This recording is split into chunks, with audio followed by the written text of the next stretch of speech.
एक आदमी हलवे पर दलील दे रहा है, कह रहे वो पूछता है कि हलवा कौन सी किताब में लिखा है। अरे हलवा किताब में थोड़ी मिलेगा, हलवा तो कढ़ाई में मिलेगा। इस तरीके की चुटकुलेबाजी से शबे बारात के नाम से ये रात मनाई जा रही है।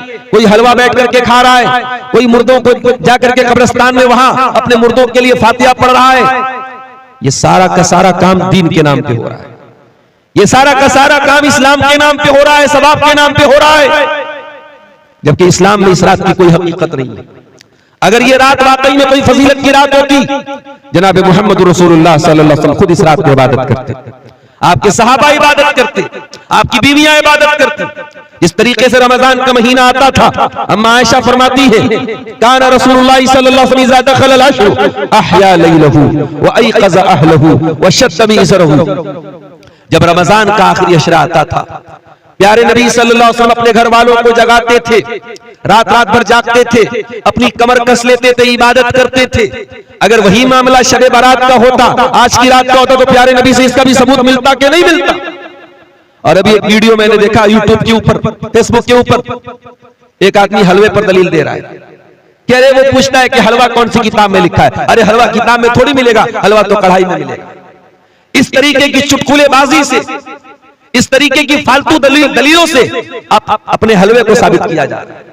तो तू साफ बोल दे ना कि तेरा मकसद हलवा खाना है, तेरा मकसद दीन पर अमल करना नहीं है, तेरा मकसद इस्लाम पर अमल करना नहीं है, तेरा मकसद हलवा खाना है। तो हलवा खाने के लिए दीन को बदनाम मत करो मेरे प्यारे साथी। मेरे अजीजों, हम और आप मुसलमान हैं, और मुसलमान वो कौम है जिसको अल्लाह ताला ने दुनिया की सबसे बेहतरीन उम्मत करार दिया। कुंतुम खैरा उम्मतिन उखरिजत लिन्नास तअमुरूना बिल मारूफ व तनहौना अनिल मुनकरी व तुमिनूना बिल्लाह। ऐ मुसलमानों, तुम दुनिया की सर्वोत्तम उम्मत हो, सबसे बेहतरीन उम्मत हो, द बेस्ट कम्युनिटी तुम हो, तुम दुनिया के सबसे बेहतरीन समाज से ताल्लुक रखते हो।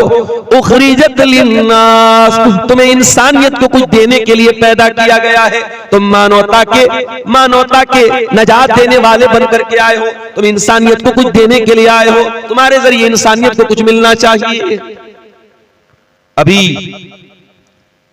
इलाहाबाद में जो प्रयागराज में जो मेला चल रहा है, कुंभ का मेला, उसमें कुछ गैर मुस्लिम भाई हमारे भगदड़ में मर गए।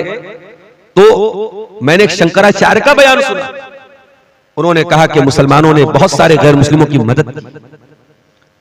ये हमारा किरदार, हमारा वो लोग जो हमारे खिलाफ बातें करते हैं वो भी मानते हैं कि नहीं साहब, मुसलमानों ने हमारी मदद की। कोरोना के दौर में हमने वो मंजर भी देखा था कि बाप मर गया, उसका बेटा अपने बाप की अर्थी को हाथ नहीं लगा रहा है, अपने बाप का अंतिम संस्कार नहीं कर रहा है। मुसलमानों ने खड़े होकर के उन गैर मुस्लिमों का अंतिम संस्कार किया था। कितने गैर मुस्लिमों को मुसलमानों ने मदद की उस दौरान, और भाईचारा कायम करके दिखाया। ये हमारा किरदार है मेरे प्यारे साथी। कुंतुम खैरा उम्मतिन, मुसलमानों तुम दुनिया की सबसे बेहतरीन उम्मत हो। उखरिजत लिन्नास, तुम्हें इंसानों के लिए निकाला गया है। तामुरूना बिल मारूफ, तुम नेकियों का हुक्म देते हो। व तनहौना अनिल मुनकर, तुम बुराइयों से रोका करते हो। व तुमिनूना बिल्लाह, और तुम अल्लाह तबारक व तआला के ऊपर ईमान रखते हो। अल्लाह को तो सब मानते हैं, क्या हिंदू नहीं मानता अल्लाह को? क्या ईसाई नहीं मानता अल्लाह को? क्या बुद्ध नहीं मानता अल्लाह को? अल्लाह का तसव्वुर, भगवान का, ईश्वर का, गॉड का कॉन्सेप्ट तो सबके यहां है, लेकिन फर्क है मेरे भाई, हमारे बीच में और दूसरों के बीच में फर्क है। दूसरे जिसको भगवान मानते हैं उसको दूध भी चढ़ा रहे, उसको खाना भी चढ़ा रहे, उसको प्रसाद भी चढ़ा रहे, उसके नाम पे सोना लुटा रहे, उसके नाम पे दूध बहा रहे। लेकिन हम जिस अल्लाह को मानते वो खिलाता है, खाता नहीं है। हम जिस अल्लाह को मानते वो देता है, लेता नहीं है, वो किसी का मोहताज नहीं है। दूसरे जिसको अल्लाह मानते हैं कहते हैं उस अल्लाह का कोई बेटा भी था। कोई कहता है कि ईसा मसीह अल्लाह के बेटे थे, कोई कहता है उज़ैर अल्लाह के बेटे थे। और हम जिस अल्लाह को मानते हैं वो अल्लाह कौन है? कुल हुवल्लाहु अहद अल्लाहुस समद लम यलिद व लम यूलद व लम यकुल लहू कुफुवन अहद। अल्लाह एक है, अल्लाह बेनियाज है, वो न किसी का बेटा है, वो न किसी का बाप है, और वो न कोई उसके बराबर है। तो हम अल्लाह के ऊपर ईमान रखते हैं, हम अल्लाह को वैसे मानते हैं जैसे अल्लाह ने मानने का हुक्म दिया है। ये फर्क है हमारे और दूसरों के बीच। कभी आप गौर कीजिए, दुनिया में बहुत सारा काम हो रहा है अल्लाह को राजी करने के नाम पे। कोई शादी नहीं कर रहा है, पूछो क्यों नहीं कर रहे हो? अरे नहीं शादी करेंगे, औरत के चक्कर में पड़ेंगे, ईश्वर को नहीं खुश कर सकते, अल्लाह को नहीं खुश कर सकते। अल्लाह को खुश करने के लिए शादी नहीं कर रहा है।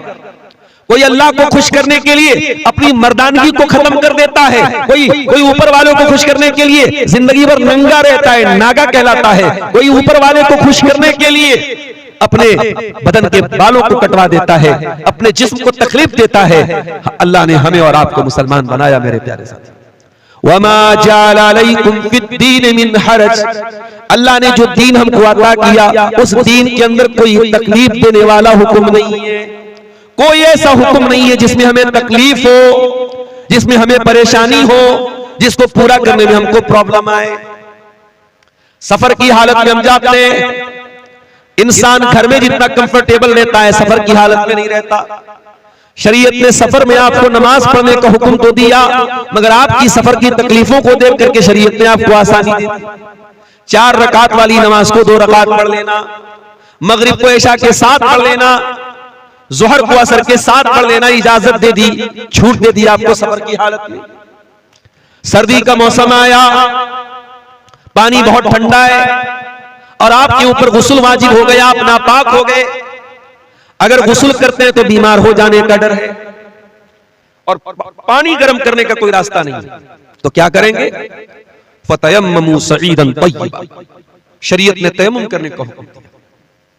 मोजा पहने हुए आप सर्दी से बचने के लिए, चाहे वो कॉटन का मोजा हो चाहे वो चमड़े का मोजा हो। सफर की हालत में आप 3 दिन तक, अगर आपने वजू करके मोजा पहना है तो 3 दिन तक और 3 रात तक आप मोजा पहने रहिए, उतारने की जरूरत नहीं है। जब वजू टूट जाए वजू कीजिए, पैर को धोने की जरूरत नहीं है, मोजा पहने रहिए, पैर के ऊपर मसा कीजिए, बस। ये हमारा दीन है मेरे प्यारे से। वमा जअला अलैकुम फिद्दीन मिन हरज, हमने तुम्हें वो दीन दिया है जिस दीन में कोई दिक्कत नहीं है, कोई परेशानी नहीं। हम उस दीन के मानने वाले हैं जिस दीन में शादी ब्याह करने का भी हुक्म दिया गया, बीवी बच्चों का हक अदा करने का हुक्म दिया गया। हमारा दीन हमको रहबानियत नहीं सिखाता। हमारे दीन में शादी न करने वाले को पसंद नहीं किया गया। कोई लड़का कोई लड़की शादी के काबिल हो, शादी न करे, इस्लाम में इसको अच्छा करार नहीं दिया गया। हम तो जन्नत में भी जाएंगे तो वहां भी कुंवारे नहीं रहेंगे, जन्नत में भी हमारी कोई बीवी होगी, जन्नत में भी हम डबल होंगे, हम सिंगल नहीं होंगे। सिंगल रहने वालों को अल्लाह पसंद नहीं करता। कोई औरत बेवा हो गई, कोई किसी मर्द किसी की बीवी का इंतकाल हो गया, अगर वो शादी कर सकता है तो शरीयत कहते इसको शादी करना चाहिए। बेवा औरत अकेली न रहे, मुतल्लका औरत अकेली न रहे, आदमी बीवी के इंतकाल के बाद अकेला न रहे, वो जब भी रहे अपने लाइफ पार्टनर के साथ रहे, अपनी शरीक हयात के साथ रहे। और ताकत अगर अल्लाह ने आपको दी है और इंसाफ कर सकते हो तो शरीयत ने आपको 1 नहीं 2 नहीं 3 नहीं 4 तक आपको शादी करने की इजाजत दी है। ये इस्लाम है मेरे प्यारे साथियों, ये अल्लाह का दीन है जो हमें और आपको मिला है।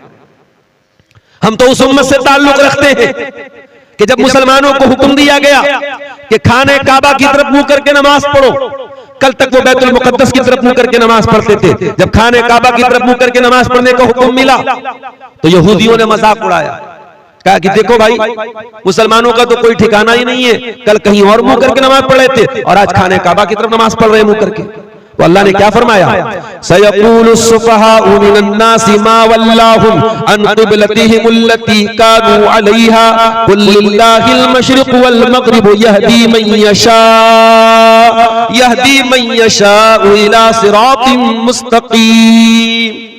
ऐ नबी, कुछ बेवकूफ लोग बोलेंगे कि मुसलमानों को उनके किबला से किस चीज ने हटा दिया।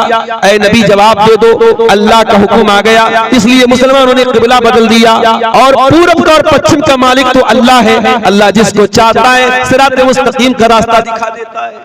वकज़ालिका जअलनाकुम उम्मतन वसता, और ऐ मुसलमानों हमने तुमको दुनिया की सबसे बेहतरीन उम्मत बनाया तो तुम्हारा किबला भी दुनिया का सबसे बेहतरीन किबला बनाया। आज साइंटिस्ट बोलते हैं कि जो खाने काबा है ये दुनिया का मिडिल है, दुनिया का सेंटर है खाने काबा। जो हमारा किबला है वो दुनिया का भी किबला है, वो दुनिया का मिडिल है, दुनिया का सेंटर है मेरे प्यारे साथी। हमारा किबला सबसे अच्छा, हमारे नबी सबसे अच्छे, हमारा दीन सबसे अच्छा, और हमें जो किताब मिली कुरान, वो किताब भी सबसे अच्छी किताब। वो किताब ऐसी कि 6 साल का बच्चा कुरान का हाफिज है और फर पूरा कुरान तरावी में खड़ा होकर सुना देता है। दुनिया के किसी और मजहब की मिसाल ला के दिखा दो, दुनिया के किसी और मजहब में मिसाल ला के दिखा दो कि उस मजहब की आसमानी किताब को 6 साल का बच्चा भी याद कर ले और तरावी की नमाज में खड़ा होकर सुना दे। ये एजाज भी अल्लाह ताला ने अपनी किताब को दिया है। इन्ना नहनु नज़्ज़लना ज़िक्रा व इन्ना लहू लहाफ़िज़ून। इस कुरान को हमने उतारा है, इसकी हिफाजत हम करेंगे। 6 साल के बच्चे को हाफिज बना के इस कुरान की हिफाजत हम करेंगे, और कुरान की तफसीर में कोई गड़बड़ी न कर पाए, कुरान के माना और मतलब में कोई गड़बड़ी न कर पाए, इसका भी इंतजाम हम करेंगे। हम उलमा की जमात तैयार करेंगे, हम कुरान और हदीस बयान करने वाले उलमा को खड़ा करेंगे जो हर दौर में कुरान का सही मतलब लोगों को बयान करेंगे। इन्ना नहनु नज़्ज़लना ज़िक्रा व इन्ना लहू लहाफ़िज़ून। इस कुरान को हमने उतारा है, इसकी हिफाजत भी हम करेंगे। हलवा खोर लोग इस कुरान की गलत तहरीर नहीं कर पाएंगे। अपने पेट की दुकान चलाने वाले इस कुरान का गलत मतलब बयान करेंगे, मगर हम उलमाए हक को खड़ा करेंगे जो कुरान का सही मतलब दुनिया को बयान करेंगे। तो मेरे अजीजों, हम उस कुरान के मानने वाले लोग, मगर आज ये जूते क्यों पड़ रहे हमारे ऊपर? जिसका जी चाहता है हमें लाख सुना देता है, हमारी मस्जिदों को टेढ़ी नजर से देखने लगता है, हमारे मदरसों को बंद करने की बात करने लगता है, हमारे उलमा को सलाखों के अंदर डलवा देता है। क्यों? ये जिल्लत के हालात क्यों है मेरे प्यारे? इसका जवाब अल्लाह ताला सूरह रात के अंदर देता है। इन्नल्लाह ला युगय्यिरु मा बिक़ौमिन हत्ता युगय्यिरु मा बिअनफुसिहिम। अल्लाह ताला किसी कौम के हालात को तब तक नहीं बदलता जब तक वो कौम अपने करतूतों को न बदल ले। जब तुम अपने करतूतों को बदलोगे, हम तुम्हारे हालात को बदल देंगे। कल तक तुम इज्जतों को बचाने वाले बन करके आए थे, तुम दुनिया को हया का दर्स देने वाले बन के आए थे, आज तुम खुद बेहया बन गए। तुम दुनिया को ला इलाहा इल्लल्लाह का पाठ पढ़ाने आए थे, आज कब्रों पर सजदा करने वाले बन गए। कल तुम मुहम्मदुर रसूलुल्लाह का कलमा पढ़ने आए थे, आज बिदअतों के पैरोकार बन गए। कल तक तुम दुनिया को औरत का सही मकाम बताने आए थे, आज औरत तुम्हारे लिए भी खिलौना बन गई। कल तुम दुनिया को निकाह के जरिए, शादी के जरिए अपनी शर्मगाह की हिफाजत का दर्स सुनाने आए थे, और आज तुम्हारी शादियों में जहेज आ गया, तुम्हारी शादियों में बारात आ गई, तुम्हारी शादियों में मंगनी आ गई, तुम्हारी शादियों में लंबा चौड़ा खर्च आ गया। तुमने खुद निकाह को मुश्किल बना के जिना को प्रमोट कर दिया, जिना को आसान कर दिया। जब तुम अपने करतूतों को बदलोगे, अल्लाह तुम्हारे हालात को भी बदल देगा। वइज़ा अरादल्लाहु बिक़ौमिन सूआ, और अल्लाह ताला जब किसी कौम के साथ बुराई का इरादा फरमाएगा, जब किसी कौम को बर्बाद करना चाहेगा, फला मरद्द लहू, तो कोई उसे नहीं बचा पाएगा, कोई नहीं बचा पाएगा। वइज़ा अरादल्लाहु बिक़ौमिन सूअन फला मरद्द लहू, आपकी बर्बादी का फैसला अगर आसमान पे हुआ है, जमीन का कोई लीडर, जमीन का कोई नेता, जमीन का कोई मिनिस्टर आपके हालात को ठीक नहीं कर पाएगा। वमा लहुम मिन दूनिही मिन वाल, और अल्लाह के सिवा आपकी कोई मदद नहीं कर पाएगा। एक बात तो पक्की है मेरे साथ, अल्लाह हमसे नाराज है। इतना तो मानते हो ना कि अल्लाह नाराज है, और अल्लाह हमसे ज्यादा नाराज है। अब आप पूछे मौलाना साहब अल्लाह हमसे ज्यादा क्यों नाराज है? अरे हम जितने भी बुरे, हम तो मुसलमान हैं। कोई अल्लाह को नहीं मानता, कोई अल्लाह को गाली देता है, उससे भी ज्यादा अल्लाह हमसे नाराज है। हाँ, उससे भी ज्यादा अल्लाह हमसे नाराज है। आइए मैं आपको बताता हूं। एक बाप के 5 बेटे हैं, 2 बेटे बड़े नाफरमान हैं, बाप की बात नहीं मानते, बाप की कदर नहीं करते, बाप हमेशा उनसे नाराज रहता है। लेकिन 3 बेटे ऐसे हैं जो बाप के बड़े लाडले बेटे हैं, बड़े लायक बेटे हैं, बाप की बड़ी इज्जत करते हैं, बाप का हक अदा करते हैं। अगर वो 3 लायक बेटे जो बाप के बड़े लाडले बेटे हैं, अगर वो 3 लायक बेटे अगर वो गलत हो जाएं, वो गड़बड़ हो जाएं, वो बाप के नाफरमान बन जाएं, वो गलत काम करने लगे, तो बाप को ज्यादा तकलीफ होती है। जो 2 बिगड़े हुए वो तो बिगड़े ही हुए, जो 3 बाप के लाडले बेटे हैं अगर वो गलत काम करते तो बाप को ज्यादा तकलीफ होती है, बाप ज्यादा नाराज होता है, बाप ज्यादा गुस्सा होता है। मेरे अजीजों, मेरे भाइयों, ये मैंने एक मिसाल आपको समझाने के लिए दी है। अल्लाह रब्बुल आलमीन हमसे बहुत मोहब्बत करता है, हम उसके महबूब नबी की आखिरी नबी की उम्मती है।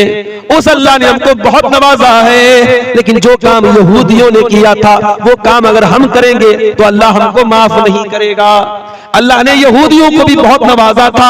या बनी इस्राईल अज़्कुरू निअमती अल्लती अनअमतु अलैकुम व अन्नी फद्दलतुकुम अलल आलमीन। ऐ बनी इस्राईल, हमने तुमको बहुत नेमतों से नवाजा। रेडीमेड खाना उतरता था आसमान से बनी इस्राईल के, कभी हमारे लिए रेडीमेड खाना नहीं उतरा। बनी इस्राईल के रेडीमेड मन्नो सलवा उतरता था। उलमा ने लिखा है कि मन जो होता था ये हलवा टाइप का, मीठी चीज कोई चीज थी, और सलवा जो था ये कोई परिंदा था। रेडीमेड गोश्त मिल रहा है, रेडीमेड मिष्टी मिल रही है, मिठाई मिल रही है, और इतने कमबख्त थे कि ये रेडीमेड खाना उनको मिल रहा था, तब भी उनको पसंद नहीं आया। और उन्होंने कहा कि ऐ मूसा, अपने रब से कहो कि हमें ककड़ी चाहिए, हमें तरकारी चाहिए, हमें सब्जी चाहिए, हम रोज रोज ये मन्नो सलवा नहीं खाएंगे। बड़े नखरे उठाए गए बनी इस्राइल के, बड़ी अल्लाह ताला ने उनके ऊपर करम किया, मगर बनी इस्राइल ने क्या किया? ज़ुरिबत अलैहिमुज़ ज़िल्लतु वल मस्कनतु व बाऊ बिग़ज़बिन मिनल्लाह। जलील कर दिया अल्लाह ताला ने, रुसवा कर दिया अल्लाह ताला ने, अल्लाह का गजब उनके ऊपर नाजिल हुआ। इतनी लाडली कौम थी अल्लाह की, अल्लाह ने इतना नवाजा था, मगर दुनिया की सबसे जलील कौम बन गई। जलील कौम बन गई दुनिया की मेरे प्यारे साथी, इतनी जलील कौम बन गई। मुसलमान नमाज में खड़ा होता है, सूरह फातिहा पढ़ता है, क्या कहता है? इहदिनस सिरातल मुस्तकीम सिरातल लदीना अनअमता अलैहिम गैरिल मग़दूबि अलैहिम वलद्दाल्लीन। सूरह फातिहा पढ़ता है मुसलमान, क्या कहता अल्लाह से? इहदिनस सिरातल मुस्तकीम, अल्लाह हमको सिरात मुस्तकीम पे चला, हिदायत के रास्ते पे चला, सही रास्ते पे चला, इस्लाम के रास्ते पे चला। कभी आपने गौर किया, पांचों टाइम की नमाज में अगर सुन्नतों को निकाल दो, नफिल को निकाल दो, सिर्फ फर्ज नमाज को अगर सोच लो, 5 टाइम की नमाज में 17 बार आप अल्लाह से दुआ करते हैं, परवरदिगार तू हमको सिरात मुस्तकीम पे चला, हमको हिदायत के रास्ते पे चला। क्यों दुआ करते हो अल्लाह से? हमने रोजी तो बार बार नहीं मांगी, हमने बच्चों की तंदुरुस्ती तो बार बार नहीं मांगी, हमने दौलत तो बार बार नहीं मांगी, हमने हिदायत बार बार मांगी। इहदिनस सिरातल मुस्तकीम, ऐ अल्लाह तू सिरात मुस्तकीम पे चला, इसलिए कि हिदायत से बड़ी कोई नेमत नहीं है, हिदायत से बड़ी कोई दौलत नहीं है। मेरे प्यारे साथियों, इसी मुल्क में करोड़ों लोग ऐसे हैं जो जाहिल नहीं, पढ़े लिखे लोग हैं। कोई अदालत का जज बना हुआ है, कोई वकील है, कोई आला दिमाग वाला है, बड़ा पढ़ा लिखा है, मगर गाय के गोबर को वो खा रहा है, गाय के पेशाब को वो पी रहा है, किसी शर्मगाह के आगे हाथ जोड़ रहा है, किसी पत्थर के बुत के आगे हाथ जोड़ रहा है, किसी नदी को देख करके सजदा कर रहा है, किसी जानवर के आगे सजदा कर रहा है। इतने बेहतरीन पढ़े लिखे लोग, इतने आला दिमाग वाले लोग भी अपने क्रिएटर की, अपने पैदा करने वाले की इबादत नहीं कर रहे, जानवर की इबादत कर रहे हैं, शर्मगाह की इबादत कर रहे हैं, नदी की इबादत कर रहे हैं। मेरे प्यारे भाइयों, उन लोगों के बीच में अगर अल्लाह ताला ने आपको ईमान वाला बनाया है, आपको तौहीद वाला बनाया है, आपकी पेशानी अगर एक अल्लाह के दर पे झुक रही है, आप ला इलाहा इल्लल्लाह पढ़ने वाले हैं, आपसे बड़ा खुशनसीब कौन है मेरे भाई? आपसे बड़ा किस्मत का धनी कौन है? आपसे बड़ा खुशकिस्मत कौन है? इहदिनस सिरातल मुस्तकीम। इसीलिए हम सूरह फातिहा में बार बार अल्लाह से यही कहते हैं, आय अल्लाह जब तूने हमको मुसलमान बनाया है, इस्लाम पर चलने वाला बनाया है, आय अल्लाह तूफान आ जाए, सैलाब आ जाए, मुश्किलें आ जाए, इस रास्ते से हमको कभी न हटाना। इहदिनस सिरातल मुस्तकीम, आय अल्लाह तू सिरात मुस्तकीम पे हमको चलाना। कुछ भी हो जाए इस रास्ते से हमें हटने मत देना। सिरातल लज़ीना अनअमता अलैहिम, ऐ अल्लाह हमें तू उनके रास्ते पर चलाना जिनके ऊपर तेरा इनाम हुआ, तेरा करम हुआ, तेरा उपकार हुआ। तू नबियों के रास्ते पे हमको चलाना, तू सिद्दीकीन के रास्ते पे हमको चलाना, तू शहीदों के रास्ते पे हमको चलाना, तू वलियों के रास्ते पे हमको चलाना। लोग कहते हैं ये वहाबी लोग नबियों को नहीं मानते, लोग कहते हैं ये अहले हदीस लोग वलियों को नहीं मानते। अरे नादान, अहले हदीस तो वो है जो पांचों टाइम की नमाज में इमाम बनता है तब भी, मुक्तदी बनता है तब भी, जनाजे की नमाज पढ़ता है तब भी, तरावी की नमाज पढ़ता है तब भी, ग्रहण की नमाज पढ़ता है तब भी, हर नमाज में कहता है सिरातल लज़ीना अनअमता अलैहिम, ऐ परवरदिगार हमको नबियों के रास्ते पे चलाना, हमको सिद्दीकीन के रास्ते पे चलाना, हमको शहीदों के रास्ते पे चलाना, हमको तू वलियों के रास्ते पे चलाना। हम तो वलियों के रास्ते पे चलने की दुआ करते हैं, मगर हाँ हमसे ये तो न हो सकेगा कि हम नमाज न पढ़ने वालों को अल्लाह का वली मान ले, हम नशा करने वालों को अल्लाह का वली मान ले, हम इस्लाम के खिलाफ चलने वालों को अल्लाह का वली मान ले, जो हवा में उड़ने लगे उसको अल्लाह का वली मान ले, जो आग में चलने लगे उसको अल्लाह का वली मान ले। ओ लोगों कान खोल करके सुन लो, सबसे बड़ा अल्लाह का वली कौन है? अल्लज़ीना आमनू व कानू यत्तकून। सबसे बड़ा अल्लाह का वली वो है जो ईमान वाला हो, जो मुत्तकी हो, जो ईमान वाला है, जो तकवा वाला है, वो अल्लाह का वली है। और अहले हदीस से बड़ा कोई वलियों को मानने वाला नहीं।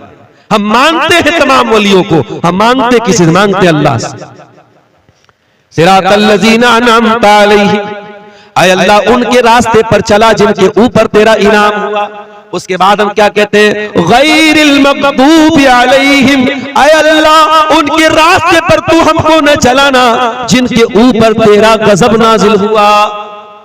अब जरा बताना सिकटिया वालों, वो बटरहा वालों, वो आसपास के गांव से आने वाले भाइयों, जरा बताना, ईमानदारी से बताना कि किन के ऊपर अल्लाह का गजब नाजिल हुआ, किन को अल्लाह ने मग़ज़ूब अलैहिम कहा, और किन के रास्ते से बचने की हम हर नमाज में दुआ कर रहे हैं? गैरिल मग़दूबि अलैहिम, ऐ अल्लाह तू उनके रास्ते पर हमको न चलाना जिनके ऊपर तेरा गजब नाजिल हुआ, जिनसे तू नाराज हुआ, जिनसे तू गुस्सा हुआ। कौन मुराद है इससे? यहूदी मुराद है, इससे यहूदी मुराद है। और हम पांचों टाइम की नमाज में अल्लाह से कहते हैं अल्लाह हमें यहूदियों के रास्ते पे न चलाना। ये यहूदी तो बड़े अच्छे लोग थे, अल्लाह के बड़े लाडले लोग थे, अल्लाह के बड़े चहेते लोग थे, अल्लाह ने बड़ा इनाम से इनको नवाजा था। मगर जब ये यहूदी हराम खोर हो गए, ये सूद खोर हो गए, ये ब्याज खोर हो गए, ये नबियों को कत्ल करने लगे, ये नबियों का मजाक उड़ाने लगे, जब ये अल्लाह को नाराज करने लगे तो क्या हुआ? फबाऊ बिगज़बिन मिनल्लाह, अल्लाह के गजब के हकदार बन गए। ओ मुसलमानों कान खोल करके सुन लो, अल्लाह का कानून सबके लिए बराबर है। जो काम यहूदियों ने किया वही काम हम करेंगे तो हम भी अल्लाह के गजब के हकदार बन जाएंगे। और आज अल्लाह के गजब के हकदार हम बन चुके हैं। हर तरफ से जूते पड़ रहे हमारे ऊपर, हर तरफ से जलील हो रहे हैं, अल्लाह के गजब के हकदार बन रहे हैं मेरे साथ। हम अल्लाह से क्या कहते हैं? आए अल्लाह तो उनके रास्ते पे हमको न चलाना जो जिनके ऊपर तेरा गजब नाज़िल हुआ। अच्छा, यहूदियों के यहाँ सबसे बड़ा क्राइम क्या था? सबसे बड़ा अपराध क्या था? यहूदियों का सबसे बड़ा गुनाह क्या था जानते हो? यहूदियों के पास अल्लाह की किताब थी, तौरात थी, यहूदी जानकार थे, इल्म भी था उनके पास, लेकिन जानकारी होने के बावजूद और इल्म होने के बावजूद यहूदी अल्लाह की नाफरमानी करते थे, इल्म के ऊपर अमल नहीं करते थे। ओ सीमांचल वालों, पूरे हिंदुस्तान में सबसे ज्यादा जलसे आपके इलाके में होते हैं, सारे बड़े बड़े मुकर्रिरीन आपके इलाके में आते हैं, सबसे ज्यादा तकरीरें आपके यहाँ सुनी जाती है। असर से लेकर फजर तक पूरे दुनिया में कहीं जलसा होता है, आपके यहाँ होता है। ये तकरीरें, ये जलसे, ये प्रोग्राम आप अगर सुन रहे हैं और इस इल्म के ऊपर अगर आपका अमल नहीं है तो ये बहुत खतरनाक बात है। भाई मोटी मोटी बात सबको मालूम है ना, कौन सा ऐसा मुसलमान है जो नहीं जानता कि पांचों टाइम की नमाज फर्ज है? सबको मालूम है। इन्नस सलाता कानत अलल मुमिनीना किताबम मौकूता, बेशक नमाज अपने टाइम के ऊपर फर्ज है, नमाज अपने टाइम के ऊपर फर्ज है। रात भर तकरीर सुनने वाला अस्सलातु खैरुम मिनन नौम की आवाज सुन के सोया पड़ा रहे तो कान खोल करके सुन लो, ये यहूदियों का तरीका है कि इल्म तो है लेकिन अमल नहीं है। रात भर आपने पर्दे पर तकरीरें सुनी, हया पर तकरीरें सुनी, सुबह आपकी जवान बेटी बेपर्दा होकर घर से निकल रही है, आपकी खूबसूरत बीवी अपना चेहरा खोल करके गांव में घूम रही है। इसका मतलब कि इल्म तो है लेकिन अमल नहीं है। आपने उलमा की तकरीरों में सुना कि निकाह को आसान करो, निकाह को आसान करो, ज़िना को मुश्किल कर दो। आपने तकरीरों में सुना प्यारे नबी ने फरमाया खैरुन निकाही ऐसरुहु, सबसे ज्यादा बरकत वाला निकाह वो है जिसको आसान किया जाए। आसान निकाह सबसे अच्छा निकाह है। मगर आपने रात में तकदीर की सुबह आपके घर में शादी थी, बेटे की शादी है, भतीजे की शादी है, 100 लोगों से बारात भी लेके जा रहे हो, लड़की वालों से डिमांड भी कर रहे हो, जहेज की रकम भी मांगी जा रही है, कोई कार ले रहा है, कोई 2 व्हीलर ले रहा है, कोई कुछ ले रहा है, कोई कुछ ले रहा है, बाकायदा डिमांड करके जहेज भी लिया जा रहा है। इसका मतलब कि इल्म तो है लेकिन अमल नहीं है, और ये बहुत खतरनाक बात है। अतामुरून अन्नास बिल बिर्रि व तंसौना अनफुसकुम व अंतुम ततलूनल किताब। ऐ यहूदियों, तुम अल्लाह की किताब को पढ़ते हो, तुम तौरात को पढ़ते हो और लोगों को नेकी का हुक्म देते हो और अपने आप को भूल जाते हो। ऐ यहूदियों, ये बहुत गलत काम है जो तुम करते हो। जो काम यहूदियों ने किया वही काम हम भी तो कर रहे हैं मेरे प्यारे साथी। कौन ऐसा मुसलमान है जो नहीं जानता कि सूद और ब्याज हराम है? हमने तकरीरों में भी सुना है, हमने जुमा के खुतबों में भी सुना है, हमने कुरान में भी पढ़ा है, या अय्युहल्लज़ीना आमनुत्तकुल्लाह व ज़रू मा बक़िया मिनर रिबा इन कुंतुम मुमिनीन। ऐ ईमान वालो, अल्लाह से डरो। अब तक जो ब्याज का लेन देन ले चुके कर चुके, अब आइंदा से कोई ब्याज का लेन देन मत करना। फ़इन लम तफ़अलू फ़अज़नू बिहर्बिन मिनल्लाहि व रसूलिही। और अगर तुम ऐसा नहीं करोगे तो अल्लाह से जंग करने के लिए तैयार हो जाओ, रसूल से जंग करने के लिए तैयार हो जाओ। ब्याज खोर, ब्याज खाने वाला अल्लाह से जंग कर रहा है, रसूल से जंग कर रहा है। सारी आयतें हमने पढ़ी है, सारा मसला हमको मालूम है, लेकिन आज भी बंधन बैंक की स्कीम आपके मुसलमानों के इलाकों में सबसे ज्यादा ली जाती है। 10-10 हजार का कर्जा आप सूद पर ले रहे। चुल्लू भर पानी में डूब मरने का मकाम है। ओ करोड़पति हो, ओ कौम के सरमायादारो, वो अपने पैसों को तिजोरियों में भरने वालों, कल अल्लाह कयामत के दिन पूछेगा तू तो तिजोरी में भरा करता था। तेरी कौम का गरीब आदमी 10 हजार का पैसा बंधन बैंक से, बंधन लोन से लेता था, वो इंटरेस्ट पर लेता था, ब्याज पर लेता था। तेरी कौम के गरीबों ने 5-5 हजार रुपये ब्याज पर लेकर के अल्लाह को नाराज किया था। तू करोड़ों का मालिक था, तूने अपने भाई की मदद क्यों नहीं की? याद रखो मेरे भाइयों, इस्लाम ये सिखाता है अगर अल्लाह ने आपको दौलत दी है और आपका कोई भाई जरूरतमंद है, आपसे कर्जा लेने आया है, इस्लाम कहता है कि कर्जा दे दो और कर्जा में कभी प्रॉफिट मत कमाओ। कर्जा में कभी प्रॉफिट मत कमाओ। कर्ज के जरिए प्रॉफिट कमाना इस्लाम के अंदर सूद और ब्याज है और अल्लाह के प्यारे नबी ने इससे मना किया। आज मुसलमान सूद और ब्याज बड़े आराम से खा रहा है। आज मुसलमान नौजवान बड़े धड़ल्ले से जुआ खेल रहे हैं। कोई ऑफलाइन जुआ खेल रहा है, कोई ऑनलाइन जुआ खेल रहा है, कोई मोबाइल के जरिए जुआ खेल रहा है, कोई ताश के पत्तों के जरिए जुआ खेल रहा है। क्या मुसलमान को यह मसला मालूम नहीं है? अल्लाह के नबी ने फरमाया कि जो जुआ खेलता है गोया कि वो सूअर के गोश्त में अपना हाथ डालता है। जिस तरीके से सूअर का गोश्त खाने वाला है वैसे ही जुआ खेलने वाला है। क्या आपने कुरान की आयत नहीं पढ़ी? या अय्युहल्लज़ीना आमनू इन्नमल खम्रु वल मैसिरु वल अंसाबु वल अज़लामु रिज्सुम मिन अमलिश शैतान। ये शराब, ये जुआ, ये पासे के तीर और ये गैरुल्लाह के आस्ताने, ये सब गंदे काम है, शैतान के काम है। इनसे बचो तभी तुम कामयाब हो सकते हो। सब जानते हैं, ऐसा नहीं कि हमें जानकारी नहीं, हमें इल्म तो है, इल्म के ऊपर अमल नहीं। आज कितने मुसलमान हैं वो अपने मजहब की बुनियाद से ही दूर हैं, तौहीद से ही दूर हैं। उनको पट्टी बढ़ा दी गई, वो जाकर के कब्रों पर सजदा कर रहे हैं। वो जाकर के उनके घरों में चले जाओ, उनके घरों में बड़े बड़े तावीज लगे हुए हैं, उनके गले में देख लो तावीज और धागा लटक रहा है। उनका यह अकीदा है जब तक ये धागा मेरे गले में लटक रहा है, जब तक ये नक्शो निगार मेरे घर में लटक रहे हैं, मेरे घर में बरकत आएगी। ऐ मुसलमान, तेरा अकीदा ही तो तेरी बुनियाद थी, वही तू बर्बाद कर रहा है। इसीलिए मौलाना अल्ताफ हुसैन हाली कहते हैं, करे गैर गरबुत की पूजा तो काफिर, कवाकिब में माने करिश्मा तो काफिर, झुके आग पर बहरे सजदा तो काफिर, जो ठहराए बेटा खुदा का तो काफिर, मगर मोमिनों पर कुशादा है राहे, परस्तिश करे शौक से जिसकी चाहे, नबी को जो चाहे खुदा कर दिखाए, इमामों का रुतबा नबी से बढ़ाए, मजारों पे जा जा के नजरें चढ़ाए, शहीदों से जा जा के मांगे दुआएं। न तौहीद में कुछ कमी इससे आवे, न इस्लाम बिगड़े न ईमान जावे। ऐ मुसलमान, तूने अपने आप को तौहीद से दूर कर लिया, अल्लाह की मदद तेरे ऊपर कैसे आएगी? अल्लाह का तो वादा था। ऐ मुसलमान, जब तक तू तौहीद पर कायम रहेगा हम तेरी मदद करते रहेंगे। वादल्लाहुल्लज़ीना आमनू मिनकुम व अमिलुस्सालिहात, ऐ ईमान वालों, ऐ नेक अमल करने वालों, अल्लाह का वादा है लयस्तखलिफन्नहुम फिल अर्दी कमस्तखलफल्लज़ीना मिन क़ब्लिहिम, अल्लाह तुमको जमीन में हुकूमत भी देगा। वला युमक्किनन्न लहुम दीनहुमुल्लज़ी इर्तदा लहुम, अल्लाह तुम्हारे दीन को दुनिया में गालिब भी कर देगा। वला युबद्दिलन्नहुम मिन बादि खौफिहिम अमना, अल्लाह दुनिया में तुमको अमन और चैन भी अता फरमाएगा। शर्त क्या है? याबुदूननी ला युशरिकून बी शैया, एक अल्लाह की इबादत करते रहना, अल्लाह के साथ किसी को शरीक मत करना।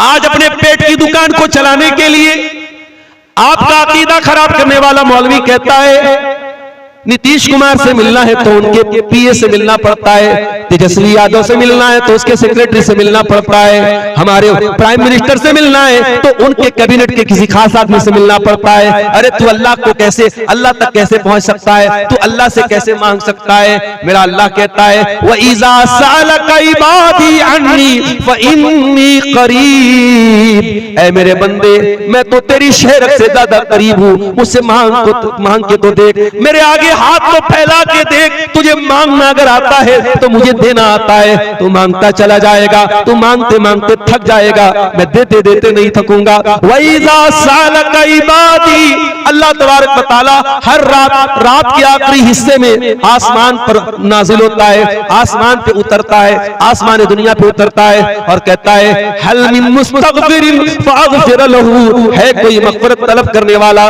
है कोई माफी मांगने वाला, है कोई मेरी बारगाह में आंसू बहाने वाला, है कोई सच्ची तौबा करने वाला, मैं उसकी तौबा कबूल करने को तैयार हूँ। है कोई हाथ फैलाने वाला, मैं उसको देने को तैयार हूँ। है कोई मुझसे दुआ करने वाला, मैं उसकी पुकार को सुनने को तैयार हूँ। अल्लाह तो पुकारने का हुक्म दे रहा है और तू कह रहा है कि अल्लाह तो बहुत दूर है, अल्लाह से हम नहीं मांग सकते। अल्लाह कह रहा है मैं करीब हूँ, मुझसे मांगो तो सही।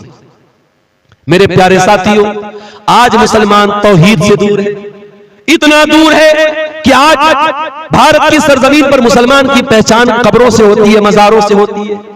आज जैसे दूसरे मजहब वालों का एक निशान होता है, हमारे हिंदू भाइयों का ओम बना रहता है, ईसाइयों का उनका क्रॉस बना रहता है, इसी तरीके से सिख मजहब वालों का उनकी पगड़ी होती है। मुसलमान की पहचान क्या है? बहुत सारे कैलेंडर पर आप देखेंगे अजमेर की तस्वीर लगी रहती है, मजार की तस्वीर लगी रहती है। आज इन मजारों को, इन कब्रों को आपकी पहचान बता दिया गया। माफ करना मेरे प्यारे साथियों, ये मजार हमारी पहचान नहीं, ये कब्र हमारी पहचान नहीं। हमारी पहचान ला इलाहा इल्लल्लाह है। हमारे मजहब की बुनियाद यही है, अल्लाह के सिवा कोई पालनहार नहीं, अल्लाह के सिवा कोई मुश्किल कुशा नहीं, अल्लाह के सिवा कोई बिगड़ी बनाने वाला नहीं है। तौहीद से दूर है मुसलमान। इसीलिए अल्लाह के नबी फरमाते हैं, तिरमिजी की सही रिवायत है, ला तक़ूमुस्साअतु हत्ता तल्हक़ क़बाइलु मिन उम्मती बिल मुशरिकीन, क़यामत उस वक्त तक नहीं आएगी जब तक मेरी उम्मत के कुछ लोग मुशरिकों के साथ मिल नहीं जाएंगे।